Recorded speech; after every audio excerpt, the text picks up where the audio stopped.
El último metro salió a las 3:33 y no llegó a ninguna estación. Eso fue lo primero que le dijeron a la persona que me mandó los archivos. Una frase escueta, escrita en un mensaje de madrugada, acompañada por una grabación donde se escucha un timbre de teléfono que suena 3 veces y, al fondo, alguien susurrando, «No salgas cuando ya estás acostado». Abrí el audio con más curiosidad que miedo, y lo que vino después me dejó con la sensación de que la ciudad, a esas horas, tiene otra geografía. Una hecha de advertencias, callejones de decisión y estaciones que desaparecen. Me llamo Andrés y presento esto como Archivos Perdidos. Colecciono relatos enviados por gente anónima, recortes de noches que no volvieron a la misma. Hoy les traigo una compilación que converge en una sola noche, en una sola imagen. Un tren que, a las 3:33, partió de la terminal y pareció olvidarse de su destino. No digo que sea verdad absoluta. Digo que hay suficientes voces que repiten el mismo ruido, la misma hora y la misma sensación de haber cruzado un umbral. El teléfono que no deja de sonar. La primera grabación que escuché era breve. Voz de mujer, voz temblorosa. Eran las 3:33. Mi hermano había salido tarde del trabajo. Mi mamá me avisó que no fuera por él, que se fuera a dormir, que mañana saliera temprano. Pero yo fui. El celular no paraba de sonar. Cuando llegué, la estación estaba casi vacía. Se subió en el último vagón. La voz se quiebra y se escucha un suspiro largo. No volvió. No hay detalles policiales ni nombres. Solo esa sensación de urgencia. Llamadas que se repiten sin motivo aparente. Insistencia familiar que suena más como miedo que como prohibición. En varias de las piezas que llegaron, el patrón es similar. Una advertencia explícita. Quédate o no salgas. Seguida por la decisión de salir, motivada por la prisa, por la broma entre amigos, por el orgullo de no pedir ayuda. Después, silencio o una cadena de consecuencias que no se alinean con probabilidades comunes. La camioneta en la autopista. Un testimonio audaz me llegó de alguien que solo firmó con la palabra conductor. Era un relato de carretera que terminé adaptando para encajarlo con el motivo del metro. La voz decía, a las 3:30 vi un coche detenido sobre la banquina. Pensé que era un accidente. Tuve que frenar para no golpearlo. Apagué las luces y pedí auxilio por el radio. Cuando miré hacia atrás, el coche ya no estaba. Más adelante, en una estación pequeña, el guardia me contó que esa noche varios pasajeros no habían bajado en las paradas previstas. Le reí. Le dije que debía ser el sueño de alguien. Ahora no me río. En ese relato hay una voluntad de racionalizar, de buscar una razón común. Las coincidencias ahí parecen moldearse en patrones, vehículos que aparecen y desaparecen, pasajeros que confunden estaciones, personas que no son encontradas en el lugar donde se esperaría verlas. El testigo no culpa a nadie, habla con el tono de quien vio una anomalía y no supo cómo explicarla. La hija que se quedó dormida, otra voz, esta vez más cercana, era de una madre. Mi hija era de las que decían, no pasa nada, siempre minimizando todo. Una noche me llamó llorando porque la dejaron sola, y no encontraba cómo volver. Le dije que esperara, que no saliera de la casa hasta que yo llegara, porque hacía frío, porque a esa hora los taxis no siempre pasan. Ella afirmó que iría caminando. 2 días después me llamaron para decir que la habían visto entrar en un vagón a las 3:30. No sé por qué no me obedeció. No lo supe. Este es un motivo que aparece una y otra vez. La voz más vieja, la abuela, la madre, el vecino que advierte y que, cuando la desgracia llega, queda con la culpa de no haber podido sostener la decisión del otro. No hay una condena en la narración, solo una tristeza que se vuelve lección. No salgas cuando ya estás acostado.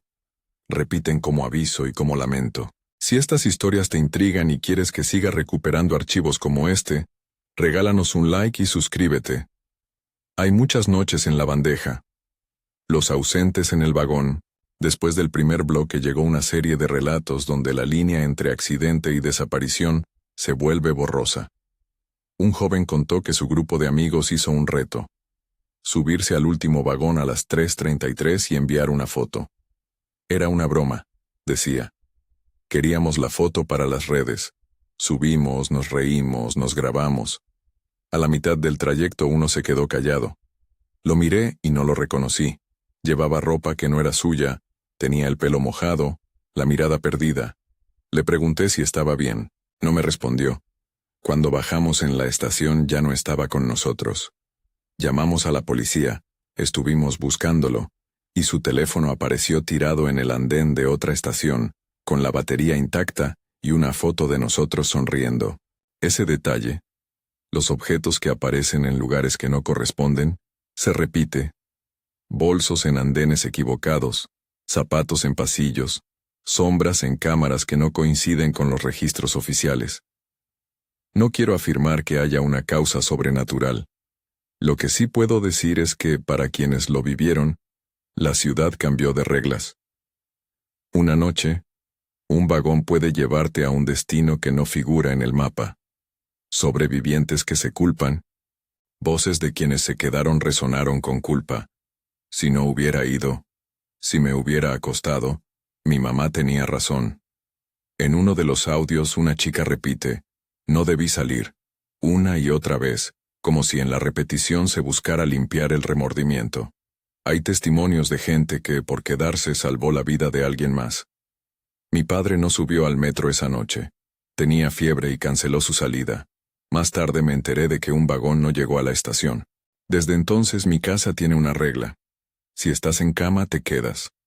Esos relatos sirven de contraste. La misma advertencia puede salvar o convertirse en elegía. Una voz particularmente contenida habló de la madrugada en que sonaron llamadas sin número durante horas. 3 llamadas a las 3:33, 3 llamadas a las 4:04, y después ya no entendimos nada. Pensamos que era una broma. Luego pasó a ser una costumbre. Contestábamos y alguien tartamudeaba o respiraba.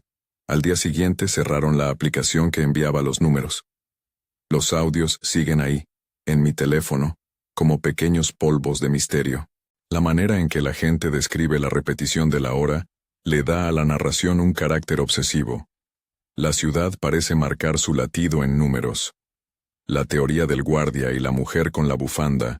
En varias cartas que me llegaron, aparece la figura de un guardia nocturno en estaciones secundarias. Hombre cansado, que colecciona historias de pasajeros perdidos. Siempre me piden que cierre la puerta, dijo uno de ellos. Pero esa noche alguien me miró desde el andén y me pidió que la dejara pasar. Llevaba una bufanda roja. Era casi una broma pensar que una bufanda podría desencadenar algo terrible. La dejé pasar. El tren cerró puertas y se fue. Nunca la vi bajar. Hay un tono casi ritual en estas anécdotas. La bufanda, la llamada tardía, el reloj que marca la hora exacta. Algunas personas intentan encontrar causas plausibles. Fallas en el sistema, conspiraciones, bandas que usan la noche para robar, exceso de alcohol. Otras hablan de la ciudad como si fuera un organismo que decide quién puede regresar. Como presentador, mantengo la distancia. Recojo las voces, las ordeno, las presento sin imponer una teoría. Pero la acumulación de relatos deja un rastro. 3:33 aparece como cifra recurrente, como marca que los relatos comparten. La noche del último metro.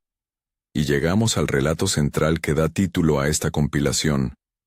Quien me envió esta pieza pidió anonimato y lo firmó con un nombre ficticio, Laura. La voz de Laura no es la de una heroína ni la de una víctima perfecta. Es la de alguien que tomó una decisión y que desde entonces vive con la incertidumbre. Les presento su testimonio, adaptado para preservar el anonimato, tal como me lo contó, palabra por palabra cuando fue posible, y con la belleza triste de las noches que ya no se explican. Era una noche de jueves. Empieza Laura. Había terminado tarde una guardia en la clínica. Me esperaban mis llaves, el taxi se demoró, y terminé caminando hacia la estación. Mi amigo Carlos me había llamado a las 2:45 para decirme que lo alcanzara si podía. Tenía prisa. Recordé la voz de mi abuela. No salgas cuando ya estás acostado. Pero sonó como una frase antigua, del tiempo en que no había app ni luz en la avenida. Subí a la estación. Había pocas personas. Un vendedor doblando sus cosas, un chico dormido con la mochila abrazada, una pareja que discutía en voz baja. El reloj de la estación marcaba 3:27. Me senté en el banco. Hice lo que siempre hago. Revisé el celular, abrí la app para ver cuántos minutos faltaban. Aparecía último tren, 3:33. Lo pensé. Si tardo, pierdo la conexión. Le escribí a Carlos, te veo en el andén.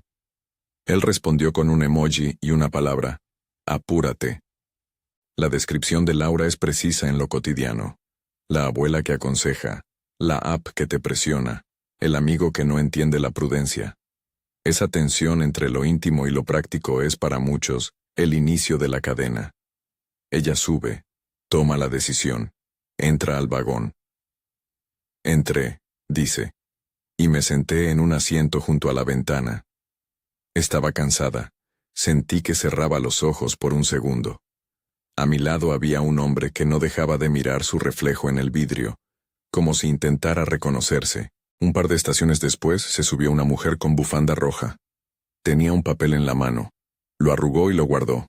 Hablaba sola, pero nadie le prestó atención. El sonido del motor era monótono, casi hipnótico. El viaje transcurre con detalles que, a primera vista, parecen naturales. Es en la concatenación donde se vuelve inquietante. La presencia de la bufanda roja, el hombre ausente, el papel arrugado. Los pequeños elementos funcionan como piezas de un rompecabezas que no llega a encajar. Cuando pasamos la estación que debía ser la central, continúa Laura, el tren no frenó. Escuché el anuncio de voz metálica. Próxima estación, central. Esperé esa sacudida, el abrir de puertas, el intercambio de cuerpos. No pasó nada. El mapa luminoso dentro del vagón seguía marcando estaciones, pero la luz que veía por la ventana no coincidía con el paisaje que debía ir pasando. Era como si estuviéramos en un tramo que no existía en los mapas. Pregunté a una señora ya mayor si sabía por qué no habíamos parado. Ella respondió, a veces la máquina se cansa, y sus ojos no me parecieron reales. Pensé que era la fatiga. A partir de ahí, la tensión se acelera. Los anuncios que se cortan, la sensación de que los relojes se desincronizan. Laura distingue un patrón. Los nombres que aparecen en el mapa comienzan a repetirse, o a transformarse en algo que suena parecido pero no es. Los pasajeros se miran entre sí, un murmullo que intenta contener el miedo. Alguien empezó a grabar con su teléfono, dice. Pero la luz del video era blanquecina, extraña. Vi a la mujer de la bufanda roja ponerse de pie y dirigirse al intercomunicador. Presionó el botón y, en lugar de la voz habitual, escuchamos un ruido que sonó como un cierre lento. La persona que estaba sentada frente a mí, la que tenía la mochila, comenzó a llorar en silencio. En la narración de Laura hay un detalle que me llamó la atención. La tecnología funciona pero no del todo. El mecanismo tiene fallas que no se corresponden con simples averías técnicas.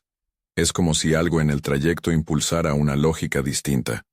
Los anuncios repiten, las luces titilan, los nombres se diluyen. El túnel que no acaba. En un momento, sigue Laura, las luces del vagón se atenuaron. No fue un fallo abrupto sino una transición lenta, como si alguien girara un regulador. Pude ver los rostros, pero no sus colores. El tren empezó a acelerar, y una vibración baja llenó el coche. La gente dejó de hablar. El celular de la persona que grababa mostró la hora. 3:33. Todo el mundo la miró. Un hombre, que no había dicho palabra hasta entonces, susurró. No debí salir. La frase rebotó en los asientos. Yo pensé en mi abuela, en su voz, en la advertencia que había ignorado. Aquí el leitmotiv aparece en voz de un extraño. Esa repetición le da cuerpo a la superstición.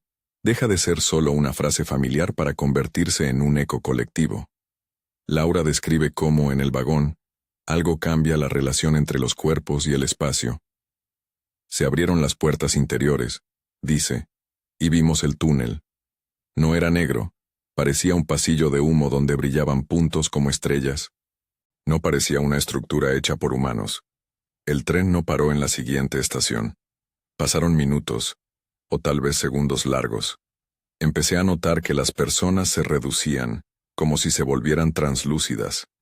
Al mirar a mi alrededor, uno por uno dejaban de ocupar su figura. No quiero decir que desaparecieran como en una película. No. Se quedan, pero como si alguien hubiera tomado prestado su contorno. En un momento, la mujer de la bufanda roja ya no estaba. La manera en que Laura narra lo hace temblar entre lo tangible y lo fantástico. No presenta una escena grotesca. Presenta algo que borra la confianza en el mundo común. Gente que parece existir menos. Personas que dejan objetos en sitios imposibles. Lo que sigue ocurre en el corazón del túnel. El tren entró más y más en la oscuridad, dice. Sentí el aire frío en la nuca como si alguien abriera una ventana entre mundos.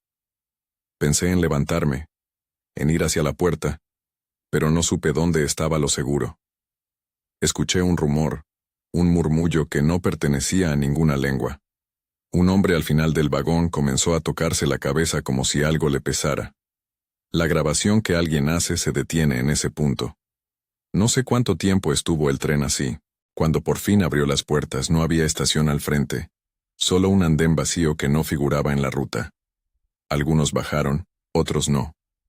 Yo bajé porque no supe qué otra cosa hacer. Laura termina su relato en el audio que me envió, con preguntas que no responden. ¿Dónde estaban quienes bajaron? ¿Qué buscaban? ¿Por qué el vagón no se ajustó a la ciudad conocida? Su voz quedó suave y cansada. Parte de su historia continúa en mensajes que me mandó después. Llamadas a la policía, rumores, vecinos que negaban haber visto nada en las cámaras. La investigación, me dijo, pasó de la curiosidad a la incredulidad. Hay grabaciones, me escribió, pero nadie las publica. Mientras transcribía y organizaba su testimonio, varias personas me escribieron con preguntas. Si el tren fue desviado, si hubo fallas en la señalización, si existieron reportes formales. En la mayoría de los archivos no hay datos concluyentes. Hay un tejido humano, relatos cruzados, objetos fuera de lugar, recuerdos que no coinciden. La ciudad parece guardar su versión y un silencio oficial que no completa la narración.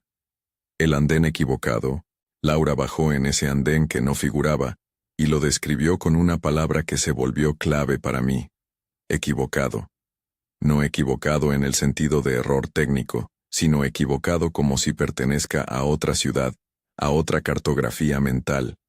Caminó, buscó salidas, encontró puertas que se cerraban ante ella y un pasillo que parecía alargar la espera. Le preguntó a un guardia que estaba allí, pero el hombre no supo decir de qué línea se trataba. No hay registros, le dijo con la voz de alguien que intenta mantener la calma y fracasa. A veces pasan cosas que no se registran. En ese momento, cuando Laura describe la desorientación, su narración adquiere una temperatura distinta. Ya no es la de quien cuenta un evento extraño, sino la de quien intenta reconstruir un camino que se ha difuminado. Ella decidió caminar, salió de la estación, o del universo paralelo que había encontrado, y recordó haber visto, a lo lejos, una luz naranja que le pareció familiar. Cuando llegó a la superficie, la ciudad parecía la misma de siempre, con taxistas dormidos y vitrinas todavía encendidas. Pero en su casa la espera era distinta. Su teléfono mostró múltiples llamadas perdidas de gente que la buscaba, y en algunos mensajes, la palabra ausente. La continuidad del audio se corta ahí. En el archivo que me envió, Laura me pidió que cuidara los nombres, que no mencionara la estación, ni detalles que pudieran llevar a perseguir a quienes aún buscan respuestas. Me escribió. Algunos no volvieron. Otros dicen que bajaron del tren en un lugar que no existe. Yo volví, pero con la sensación de haber dejado algo atrás. No puedo reproducir cada archivo en su totalidad, porque hay más voces, más retazos que apuntan en la misma dirección, Lo que sí puedo decir es que la noche del 333, para mucha gente, constituyó una fractura. Esa frase que atraviesa los relatos, no salgas cuando ya estás acostado, dejó de ser un consejo doméstico para convertirse en una pregunta elevada. ¿Qué pasa cuando la ciudad decide moverse diferente a nosotros? Hay más testimonios que amplían y contradicen partes de la historia de Laura. Hay cartas de familiares que la buscan, audios de personas que aseguran haber visto vagones vacíos deslizarse por las vías sin detenerse. Hay un rumor persistente sobre una frecuencia de radio que solo suena a cierta hora. Algunos fragmentos los veré en los audios que siguen en esta carpeta. Otros, espero, llegarán en mensajes futuros. Antes de continuar, una nota importante. En uno de los relatos se menciona autolesión. Si este tema te afecta de cerca, por favor busca ayuda profesional o comunícate con los servicios locales de apoyo. No somos especialistas, solo recogemos voces que, en muchos casos, transmiten dolor. Si tienes una historia que quieras compartir, la leeré y la trataré con respeto. La noche sigue abierta, y con ella la ciudad. En los audios que me restan por ordenar hay una serie de reportes sobre estaciones dobles, viajeros que consultan mapas y no encuentran coincidencia, y un grupo de vecinos que se organizó para buscar a quienes no regresaron. Algunos creen en fallas técnicas, otros, en señales. Entre ambos polos, hay un territorio grande, la sensación de que, a veces, las reglas cambian y la línea que conocíamos se vuelve otra. Empiezo a abrir los sobres digitales que me llegaron después de la noche de Laura. Hay una carta sin remitente, donde alguien dice que vio un vagón pasar lentamente por una estación cerrada, con las luces encendidas y sin nadie dentro. Otra grabación es de un guardia que afirma que el sistema le mostró un trayecto que no tenía sentido en los planos. Al cruzar esos materiales, el relato central empieza a ramificarse en ramales que piden ser seguidos. Decidí entonces hablar con quienes quedaron en la escena. Vecinos, taxistas, ayudantes de estación. No para buscar certezas, sino para entender el clima. Lo que me dijeron fue algo que ya habían repetido las voces anónimas. La hora que no duerme. Si tienes dudas a las 3 de la mañana, repite 3:33 en voz baja y te darás cuenta de que la ciudad cambia, me dijo un vendedor de periódicos, y rió con una mezcla de nervio y desdén. Hay quien considera la hora un mito urbano. Hay quien la vive como advertencia generacional. Esa tensión entre mito y experiencia cotidiana es justamente lo que quiero explorar en estos archivos. Mientras tanto, los mensajes que siguen llegan con una cadencia extraña. Algunos piden que no revele más para no alarmar, otros ruegan que investigue. El teléfono vibra con una frecuencia que parece sincronizada con la madrugada. Y en la bandeja, la carpeta llamada 333 no deja de crecer. En ella hay más preguntas que respuestas, y voces que interrogan a la ciudad. Fue allí, en ese punto donde los testimonios empiezan a converger, que me topé con una pista inesperada. Una grabación ambientada en el interior del vagón. No es de Laura ni de los primeros archivos. Pertenece a un hombre que se identifica como operador nocturno, y cuyo audio está cortado por estática. En ese fragmento se escucha un murmullo, luego la voz del operador que dice: «No deberíamos haber prendido las cámaras», y el sonido de una palanca que se mueve. El resto queda en ruido. Esa pieza fue la que me convenció de seguir abriendo sobres. Al avanzar por la documentación, sentí que la compilación exigía una pausa. No quisiera convertir el misterio en un rompecabezas desalmado. Prefiero contarles lo que me llegó y dejar que la inquietud viva. Pero la noche pide continuidad.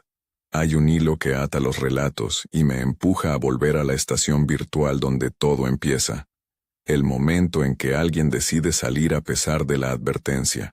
Justo cuando preparaba este bloque para ustedes, recibí un mensaje nuevo. Era una nota breve, sin audio, solo texto. Si vas a ir a la estación a mirar, no vayas después de las 3. Quédate. La firma era un emoji de reloj. No sé si es advertencia o burla. Lo cierto es que al volver al archivo de Laura, La frase apareció otra vez en mi cabeza. No salgas cuando ya estás acostado. Y entonces pensé en lo que hace la ciudad cuando nos niega volver al mismo lugar. Pensé en los andenes que no aparecen en los mapas, en las personas que se esfuman, y en el eco de las abuelas que repetían reglas por razones que ahora suenan proféticas. Pensé sobre la responsabilidad de contar estas historias y sobre la fragilidad de las certezas. Sigo con la carpeta. Hay al menos 3 archivos más que parecen estar directamente conectados con la noche del 333. Uno es un testimonio de alguien que afirma haber estado en el vagón y no recordar cómo salió. Otro es la nota de un psicólogo que recogió relatos de familiares. El tercero, y el que me hizo detener la lectura por un momento, es la transcripción parcial de una conversación entre pasajeros dentro del tren. Una discusión que estalla cuando la voz metálica del anuncio deja de coincidir con la estación que en el mapa debería aparecer. Al reproducir esa transcripción, me encontré frente a un crescendo que no conviene precipitar.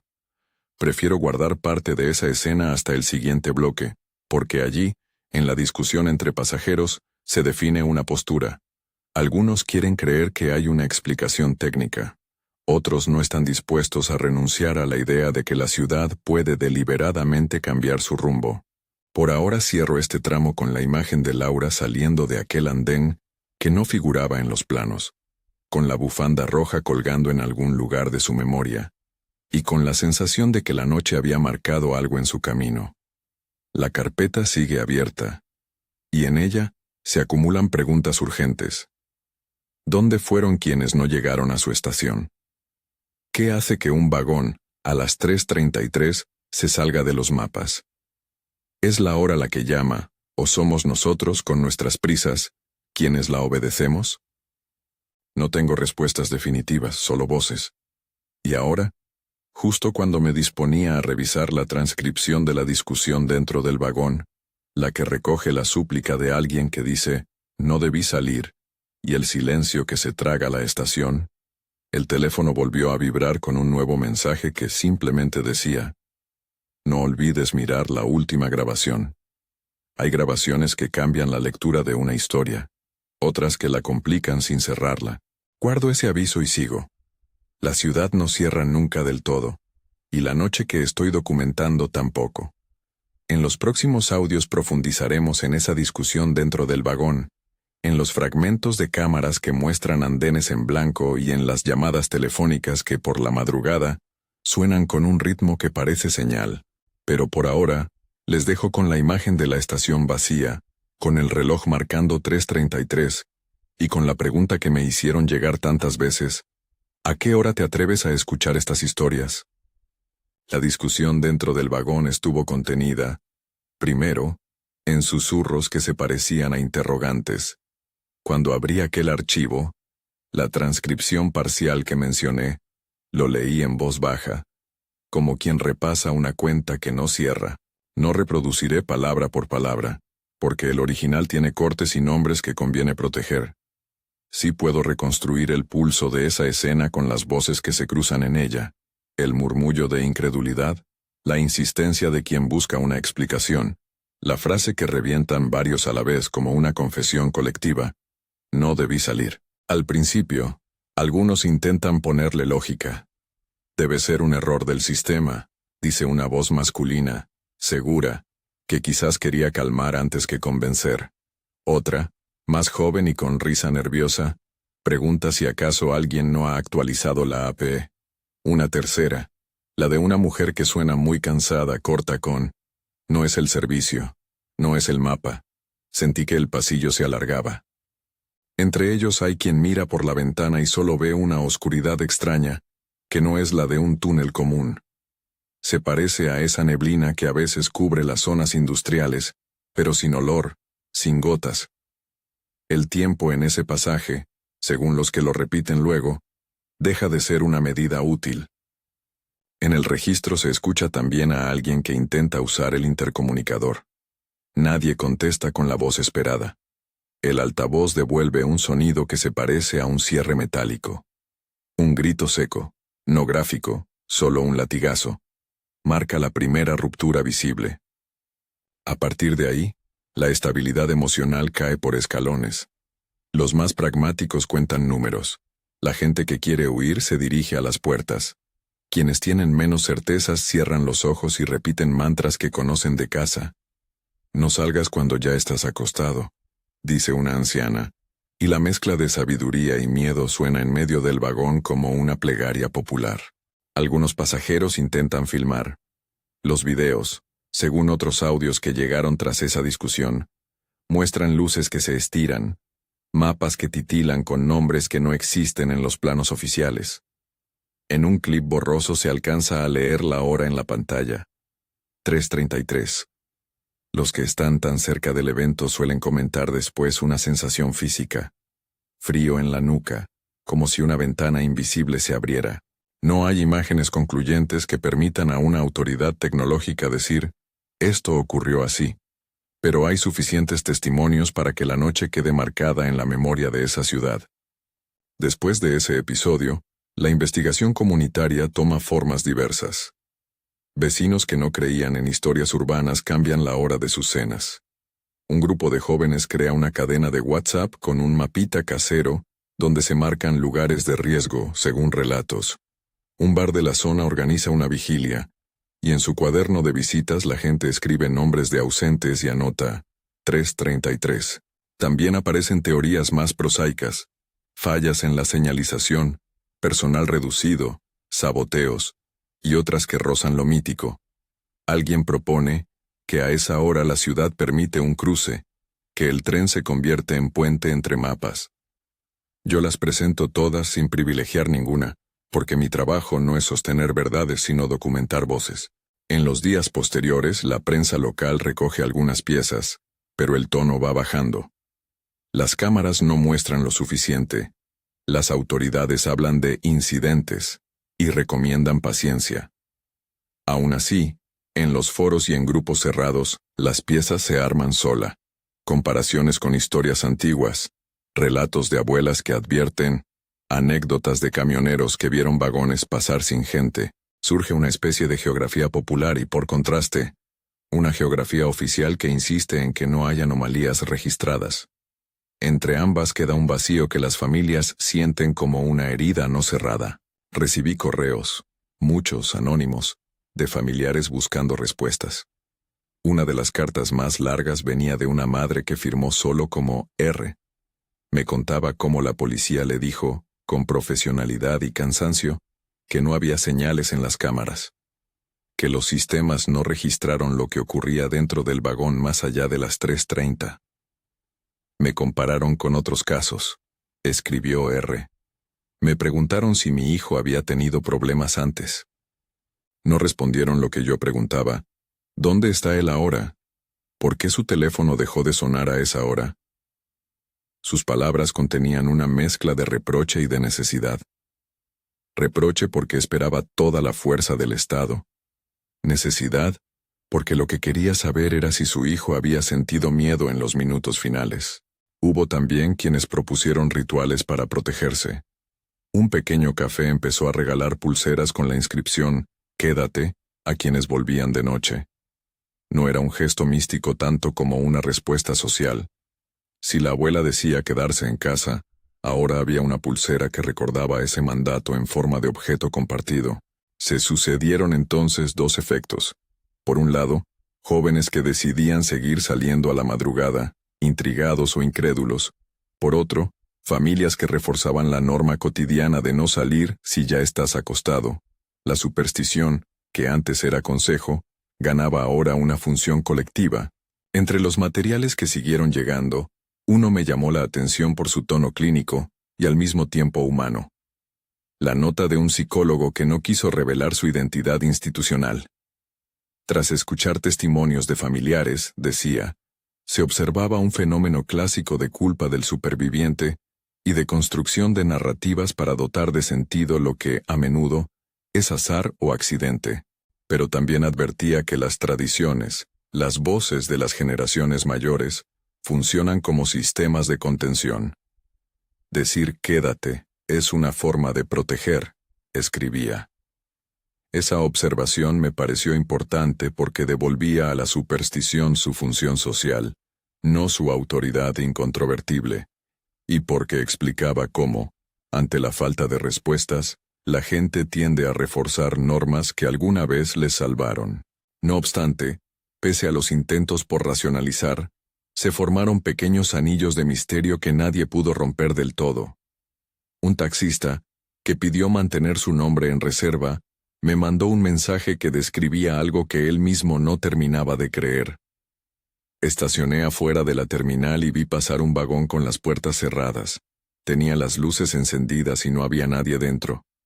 Iba despacio, como si esperar que algo bajara. Después desapareció entre dos descampados. Cuando le pregunté si había alertado a alguien, me respondió que la prioridad era llevar a su último pasajero a casa, que en la madrugada la gente no quiere historias, sino regresar. Su testimonio quedó junto a otros en mi carpeta, relatos que no sirven como prueba legal pero que forman un paisaje emocional. A medida que las semanas pasaron, aparecieron pequeñas congregaciones espontáneas que intentaban hacer lo que no podían las cámaras: encontrar y nombrar a los ausentes. Una de esas iniciativas nació en un barrio donde vivía quien se había identificado como conductor. Consistía en levantar carteles reproducibles en redes sociales con fotos difuminadas y notas de: si viste esto, escríbenos. Algunas personas devolvieron objetos, otros enviaron pistas falsas. Varios testimonios llevaron a callejones sin salida. Pero en esos recorridos colectivos se creó otra cosa: un espacio para que el dolor fuera escuchado, para que no quedase en el silencio burocrático. No faltaron tampoco quienes, en el tono de la leyenda, empezaron a atribuir intencionalidad a la hora. A las 3:33 la ciudad reorganiza sus rutas, decía un post viral. Eso dio pie a un subgénero de relatos, la fantasía de que la madrugada tiene voluntad. Yo no firmo por esa hipótesis, pero reconozco el poder de las historias. Si lo repetimos, la narración se vuelve parte del mapa social, y con el tiempo, cambia las costumbres. Algunas familias comenzaron a mediar entre el escepticismo y la prudencia. Dejaron mensajes en los celulares de sus hijos a las 3 de la tarde que decían: vuelve temprano, para contrarrestar la urgencia de la noche. Volviendo a los archivos, uno de los fragmentos más inquietantes provino del operador nocturno, cuyo audio, como dije, estaba cortado por estática. Con la ayuda de un amigo que trabaja en sonido, logré limpiar parte de ese registro. Se escuchaba a alguien hablar de cámaras, de palancas, de no prender las cámaras, como si eso fuera un procedimiento que se activó por error. La grabación termina con una frase que suena a arrepentimiento. No sabíamos que veríamos eso. No hay manera de verificar qué quiso decir con eso. Pero en el compendio de voces el arrepentimiento se repite. El guardia que dejó pasar a la mujer con bufanda roja, el técnico que no fue capaz de descifrar las pantallas, el pasajero que no prestó atención.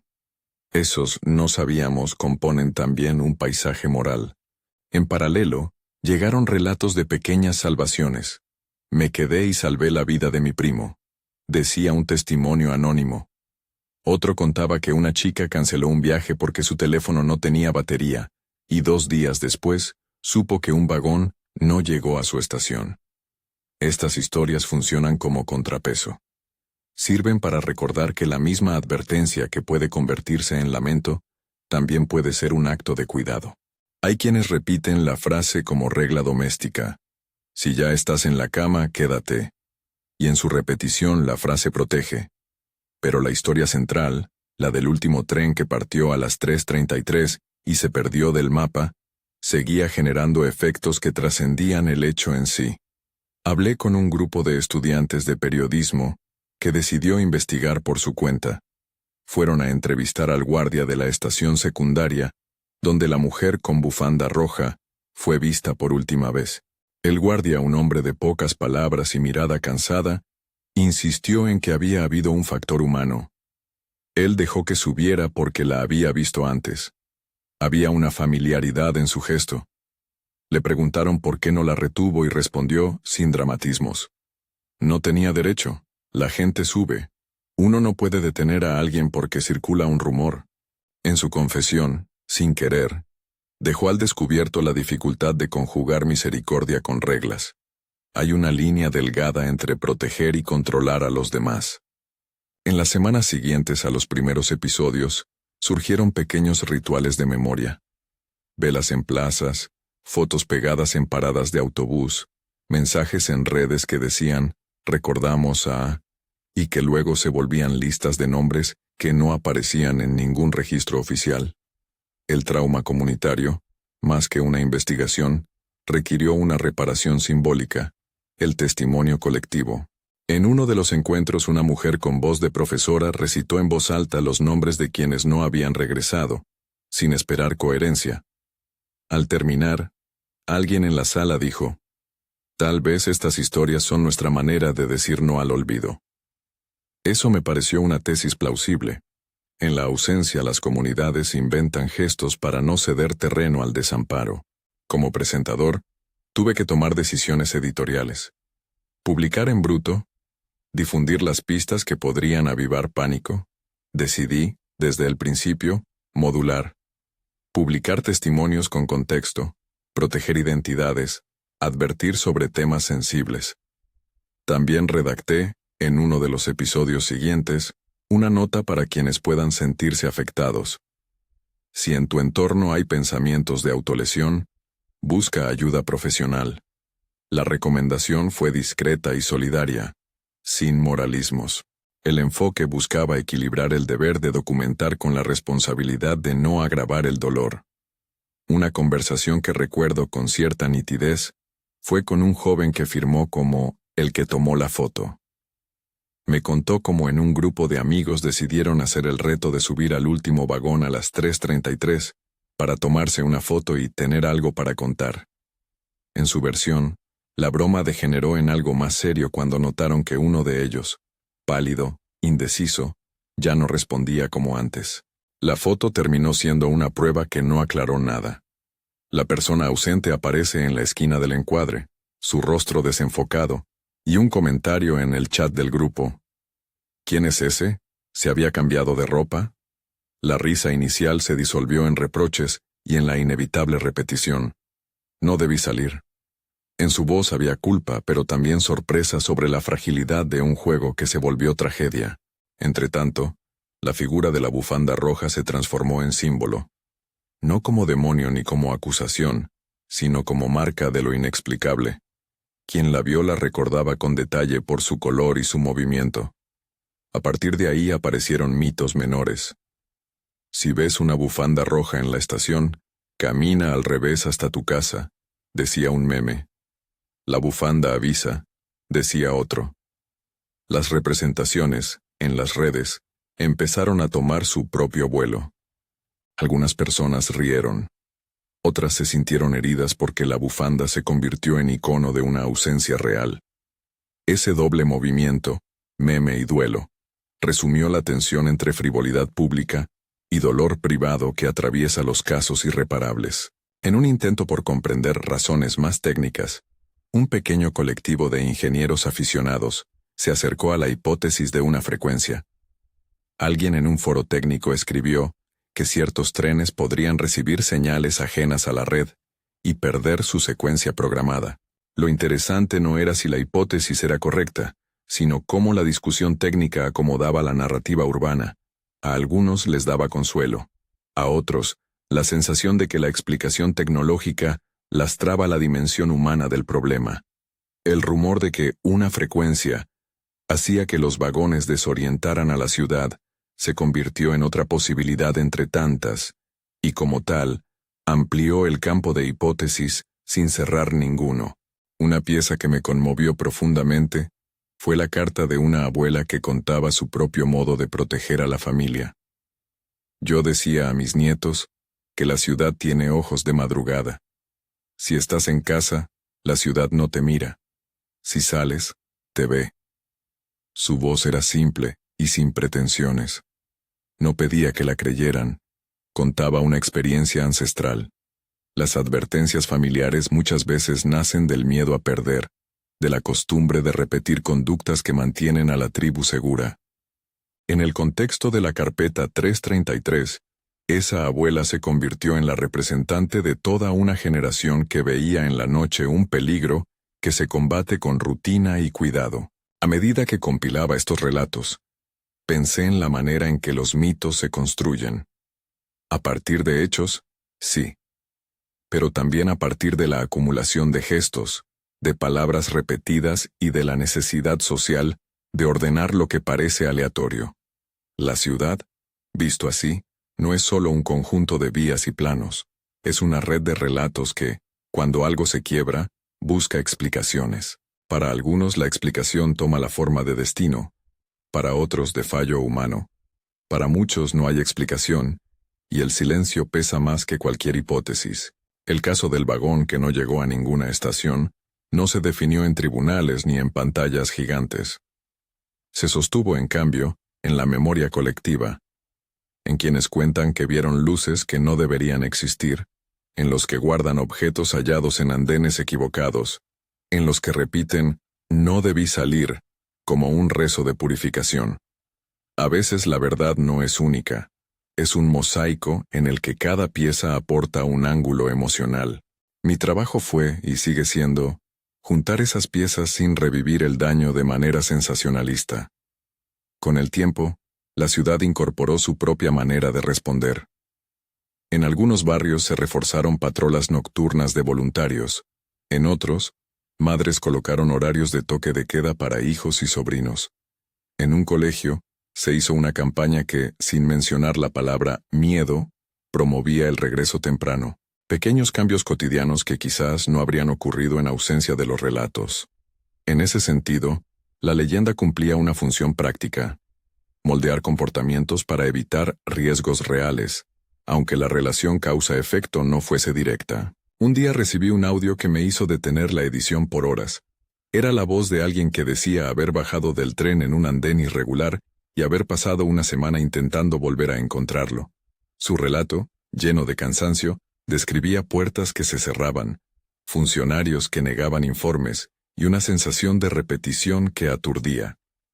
Al final de su mensaje, tras un silencio largo, añadió: no sé si lo que viví fue real, solo sé que cuando me despertaba, tenía en la mano una servilleta con una nota que no escribí. No puedo explicar qué significaba esa servilleta. En muchos relatos aparecen objetos que nadie puede justificar. Fotos impresas de lugares que no existen, tickets de viaje con destinos borrados, llaves que abren puertas inexistentes. Los objetos, en estos testimonios, funcionan como anclas que evitan que la experiencia sea descartada como sueño. Hubo también quien me contó que la noche del 333 se convirtió en un umbral para la comunidad de conductores de vehículos grandes que rodean la ciudad. Un camionero describió cómo, en las rutas de entrada y salida, algunos conductores prefieren detenerse, hablar entre sí, compartir un mate. Es como si la madrugada pidiera compañía, me escribió. En su frase hay algo notable. La hora no solo causa miedo, obliga a la socialidad. Es decir, ante lo incierto y lo potencialmente peligroso, la gente improvisa redes de cuidado. Conforme avancé en la carpeta, surgieron cosas que no había previsto. Llamados de radios locales que querían entrevistarme, mensajes de oyentes contando historias similares de otras ciudades. Un correo de alguien que decía que en su pueblo, la hora de la muerte era otra cifra que funcionaba como marca. La globalidad de la experiencia mostró que los mitos urbanos comparten una lógica. Advierten sobre la noche, sobre la vulnerabilidad de los cuerpos cuando el tiempo oficial se desplaza. Llegado a este punto, la pregunta que me persigue es menos qué pasó, y más qué hacemos con lo que pasó. La respuesta no es única. Algunos la usan para reforzar hábitos, otros para alimentar relatos de misterio. Yo sigo reuniendo archivos porque creo que la acumulación de voces tiene valor por sí misma, no para dictar una verdad definitiva, sino para dar nombre a la inquietud y ofrecer un lugar donde el dolor se diga sin ser devorado por la indiferencia. En la carpeta también encontré un documento que parecía salido de un diario íntimo. La crónica de una pareja que decidió ir a la estación la noche siguiente al episodio, con flores y una nota para dejar en el andén que, según rumores, había visto pasar el tren vacío. Escribieron que dejaron la nota y sintieron que alguien en la otra punta de la ciudad dejaba flores también. En su relato está el gesto humano que no pide explicación, solo exige memoria. Guardé esa crónica porque me recordó que más allá de las hipótesis, la gente hace cosas para no olvidar. El eco de la frase motivo siguió resonando en conversaciones privadas. No salgas cuando ya estás acostado. Repetían, a veces en broma, a veces con gravedad. Para la mayoría fue, y es, una norma de cuidado convertida en talismán. Para otros, fue un recordatorio del límite entre valentía y temeridad. En mi rol de curador de historias, lo que veo es que la frase tiene el poder de transformar decisiones.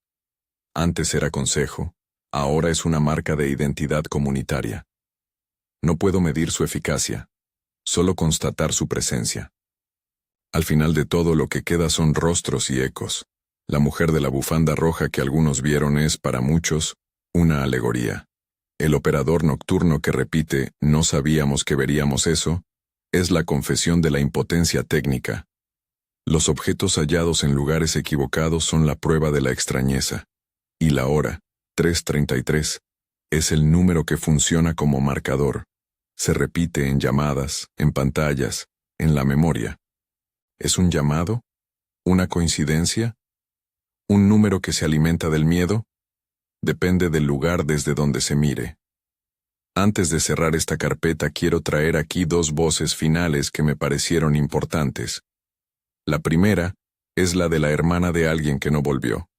Ella escribió: no quiero que nos conviertan en curiosidad. Mi hermano era bueno, tenía amigos y un trabajo.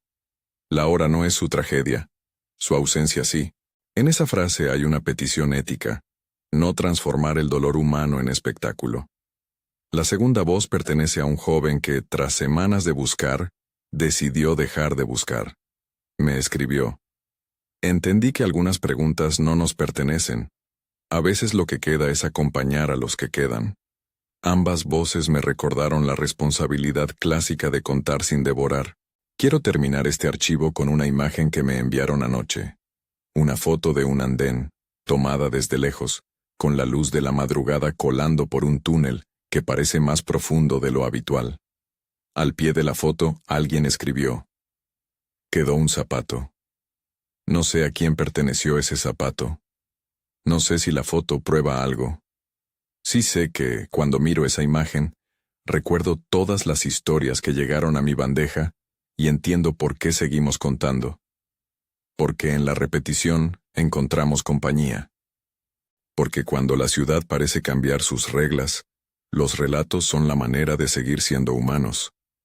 Si tienes una experiencia, un archivo, una carta o una foto relacionada con la hora que no duerme, déjala en los comentarios.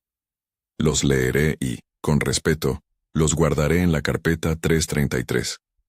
No prometo respuestas, prometo escuchar. Y por favor, cuiden de quienes les rodean. Si alguien está pasando por una crisis, ofrécele compañía y busca ayuda profesional. La noche sigue marcando su hora. Algunas personas mantienen la costumbre de decir en voz baja, antes de apagar la luz: no salgas cuando ya estás acostado. Otros la repiten con ironía o con miedo.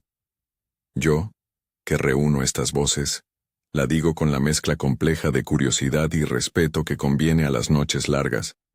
Porque, después de todo, el último metro salió a las 3:33 y no llegó a ninguna estación.